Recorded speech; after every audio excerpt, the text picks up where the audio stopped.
Welcome to Getting to Good Enough, a podcast to help you let go of perfectionism so you can do more of what you love.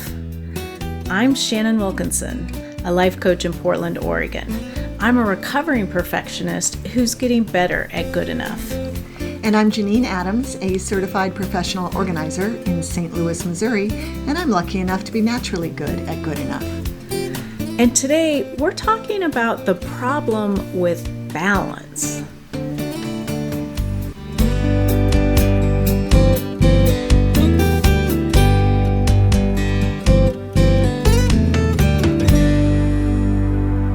Hey Janine. Hey Shannon, how you doing? I'm doing well. How are you? I'm doing well too. I'm back from having been away for a week, and I'm rested and raring to go. Lovely. It's always nice to get, even I know it was a working trip, but it's nice to have a change of scenery. Yes, exactly. Absolutely. That's awesome. And I think that the common thought is that it helps bring balance. Something like a trip? Yeah. Or vacation? Like to bring some balance. But a lot of times trying to maintain balance can be a problem. Oh, absolutely. Yeah, it can be so elusive. It can be as elusive as perfect. Yeah. Because maybe it's like a sibling to perfectionism, or a cousin to it. Right. One of those unattainable things. Yeah. Yeah. Yeah. That we seem to have a tendency to want to strive for anyway. Right. And there's nothing wrong with thinking about how you spend your time and whether you want to be spending, not spending too much time on one particular thing, or making sure that your different parts of your life are addressed. But that idea that everything has to be in balance, that to me is really hard to think to even imagine. Right. Well, and think about other situations like actual balance. So like if you're balancing on something, or like a balance like a scale, it is an attempt to achieve something and essentially freeze it. Mm-hmm. So like once it's in balance, it stays in balance. You're saying freeze, F-R-E-E-Z-E, not F-R-E-E-S, correct? Yes. Yes, okay. I had to think about like, what are you spelling? I thought you were going to say F-R-I-E-Z-E. Oh. I'm like art, like a freeze? What? Because I heard freeze, like let's make something free, and that was not what you were saying at all. No. No. With a Z. Right. And an E. You're frozen. You're frozen. It's almost a little bit paralyzing, because it's like you want to achieve it, and then once you're there, you don't want to lose it. And that can cause you to like hold still, in a way, both sort of literally and figuratively, in trying not to change things. Right. Keep you from any kind of growth or progression. Right. Yeah.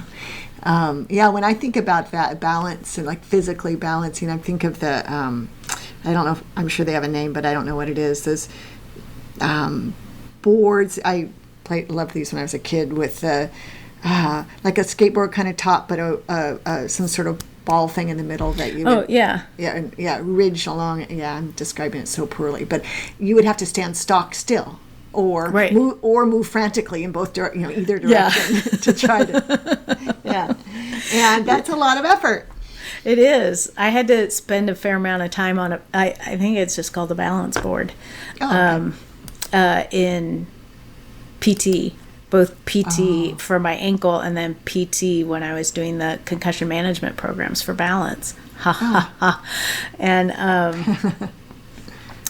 but yeah, it's like once you try to get there by holding still, and then keep it by holding even more still. Right. Yeah. So that's not a way to live. Right. Yeah. So what do we have an alternative? Well, what I like to think about is harmony.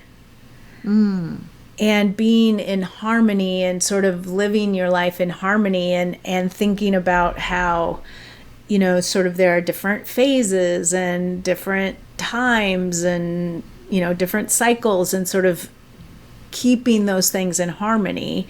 And, and I think those things can be, shorter time periods, like an hour a day, or longer periods, like, and months or years even, and thinking about things in harmony over time is a more useful concept.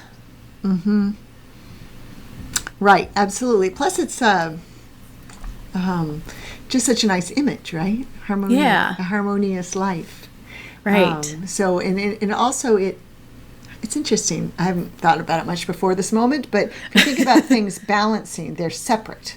Right? And if you think of things being harmonious, if you're having a harmonious work and harmonious life that work well together, they're together. Right. Rather than separate, in separate parts of your life.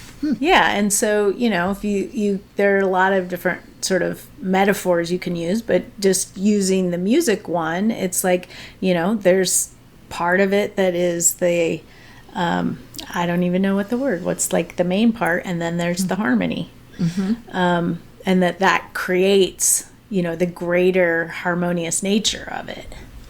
And those things can switch, and it feels more to me. I'm like making this hand gesture because of course I am, that no one can see but me. But where, it's like things sort of move and ebb and flow, and sometimes one part's louder and sometimes it's quieter, and thinking about your life in that way just feels better to me. And what jumped into my head was thinking about how much more powerful a beautiful harmony is musically than just a single line of notes, whatever that main thing is called. Melody. The melody. Oh my God. I'm so glad you came up with it. It's such a hard word too. Yeah. Right. So a melody alone can be beautiful, but a melody with a harmony that goes along with it is even more powerful and beautiful. Right. And that's exactly it. Like to have, and sometimes, the melody of your life may be your career, or it may be a relationship, or it may be parenting, it may be, your physical health. And sometimes those are the harmonies, and so just letting those things ebb and flow together, it feels so much better. Yeah, so much better than standing on a balance board. Yeah. Trying not to fall off. Right. Well, and it's funny because I didn't really think about that till just now, but so the trick of standing on a balance board is to be relaxed. And adjusting to, to the micro movements, in a more fluid way than trying to like sort of stiffly hold still. Yeah, I believe that. Though I'm quite confident I've always been stiffly holding still on those balance boards. Yeah. Yeah. So I know, I do the word of the year thing, and 1 year my word was balance, and that was probably my least effective year. Really? Or at least my least effective word of the year. It just didn't work for me. It's because it's too elusive. If only it had been harmony. Well, maybe another year. Maybe that's what it'll be next year. Or maybe you've just, sort of achieved it naturally. And it doesn't need to be a word of the year. Well, I wish I could say that, oh yes, my life is perfectly harmonious, but I doubt that's the case. Although I'm not striving for perfect, still, it could be more harmonious, I'm sure. Although things aren't bad. I'm not complaining. Well, and that's interesting because even thinking about that, it's like, oh, well, you can just make little changes to bring it more in harmony. Mm-hmm. It's really a wonderful metaphor. Mm-hmm. Yeah, just think of the effect of little changes on even a single voice in a chorus in the harmony, what difference that can make. Right. And it also feels like you can potentially even have a little bit more fun or playfulness with it. Mm-hmm. Yeah. Yeah. So what made you think of this topic?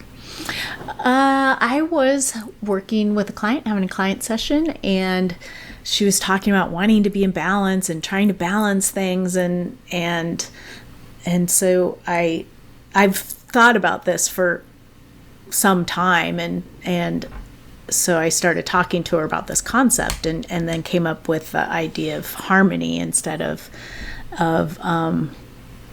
balance. And over time working together, she said it's really made a big difference in, instead of trying to strive for balance, she's, looking at ways to have more harmony. It's amazing what a shift like that, I mean, just a change of word like that can make, what the shift it can make, or the difference. We've talked about it before, but the language is so powerful, and it's not just the word, it's the concept behind the word. I understand. Right. Yeah. But that's why the word choice matters, because of everything that comes with it. The meaning that we might not even understand consciously, but sort of know intuitively or at the unconscious level, is all there. And that's why the words matter, because of all these layers that come with it. Right. Yeah. Because I hadn't really thought about balance as any kind of negative until we had this discussion.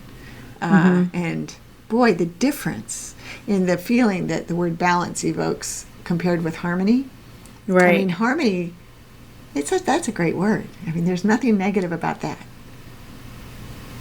Yeah, it just feels nice, doesn't it? Uh-huh. Yep. I also talk about equanimity a lot in this. Aren't you fancy? But it's another word that, you might not think about, but when you do, it feels nice, like to just have that sort of calm equanimity and, sort of returning to that place of equanimity. It just feels so much nicer than trying to be in balance or trying to be, I don't even know what the opposite of, or, like what a less enjoyable form of equanimity would be. Right. Well, I felt I know the word equanimity, but I had to look it up because I couldn't really come up with a definition, and so I'm just going to say it because I just looked it up. Mental calmness, composure, and evenness of temper, especially in a difficult situation. Yeah. That's a good. She accepted both the good and the bad with equanimity. Yeah, I mean, that's a good place to be, especially in a difficult situation. Right. And that's what I think you can have equanimity when you're when harmony is sort of your guiding principle. Mm-hmm. It's much easier to have equanimity when you're having harmony in your life, and it feels harder to have equanimity with balance somehow. Yep. I think it's perhaps because of the innate tension in the word balance. Right. So intention is kind of the opposite of calm. Yeah. And composure. That's interesting. Huh. I like it. I'm going to be thinking about that. Oh, and it also just occurred to me that balance feels effortful. Mm-hmm. Mm-hmm. And harmony doesn't feel so effortful. Mm-hmm. It can be, I imagine, sometimes. Yeah. But it's not work. I'm not a singer, so, if I were actually trying to, harmonize with someone, it would be effortful for me, because I don't know that. Me too, right. Yeah. But it seems, though, that people who are singers, it doesn't seem too hard, too effortful. Yeah. Yeah. But just and allowing that the space for things to ebb and flow in this harmonious way, I think, is what we're really talking about. Mm-hmm. Yes. Rather than freeze in place. Right. Yeah. Or trying to achieve something, like constantly trying to achieve this balance that you then have to hold on to. Mm-hmm. Right. I'm really making good hand gestures right now, so it's too bad that no one can see them. Maybe it's time we started doing video podcasts, Shannon, just for your hand gestures. Right.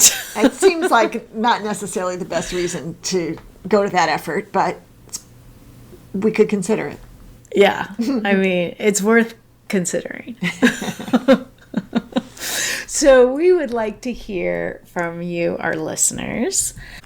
Do you notice a difference when you are trying to be in balance or when you are considering harmony in your life? You can let us know on Facebook or Instagram at Getting to Good Enough. On Twitter, we're at GTG Enough. You can leave us a voice message at 413-424-GTGE. That's 4843. Or you can head over to gettingtogoodenough.com and leave a comment in the show notes. But for now, this is Shannon Wilkinson in Portland, Oregon. And Janine Adams in St. Louis, Missouri. And we hope that good enough is getting easier for you.